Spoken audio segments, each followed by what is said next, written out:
আপনাদের কইতাম না যে খালি আমারে আপনারা ভোট দিলাইতা, আপনারা সৎ যোগ্য অদক্ষ আমানতদার ব্যক্তিদেরকে ভোট দিবা ইনশাআল্লাহ। সম্প্রতি গোলাপগঞ্জের আসিরগঞ্জ বাজারে গণসংযোগ শেষে এক পথসভায় সিলেট ৬ আসনের স্বতন্ত্র প্রার্থী হেলিকপ্টার প্রতীকের মোহাম্মদ ফখরুল ইসলাম একথা বলেন।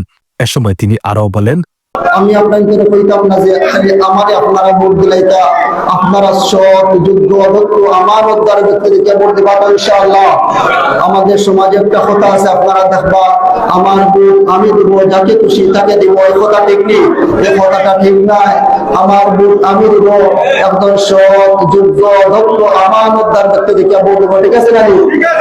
আমরা যদি আমাদের এই মহামূল্যবান আমানত ভোট যদি যারে দেই তারে দেই, তাহলে কাল কিয়ামতের ময়দানে আল্লাহ পাক রব্বুল আলামিনের দরবারে আপনাদের প্রশ্নের সম্মুখীন হইতে হইবে। আল্লাহ পাক রব্বুল আলামিন আপনারা কিয়ামতের দিন জিজ্ঞাসা করবা, আপনারা যে মহামূল্যবান আমানত আমি দিছিলাম, এই আমানত আপনি কারে দিছেন? যদি আপনি একজন সৎ আমানতদার ব্যক্তির ভোট দেন, তাহলে তো আলহামদুলিল্লাহ কাল কিয়ামতের ময়দানে আপনি বাঁচে যাবেন। আর যদি একজন অসৎ অযোগ্য খেয়ানতদার ব্যক্তির আপনি ভোট দেন, তাহলে তো কাল কিয়ামতের ময়দানে আল্লাহ পাক রব্বুল আলামিনের দরবারে আপনাকে পাকড়াও করবা। তাই অনুরোধ করি, আর আপনার আমানত ভোট আপনি একজন সঠিক মানুষের দিবা।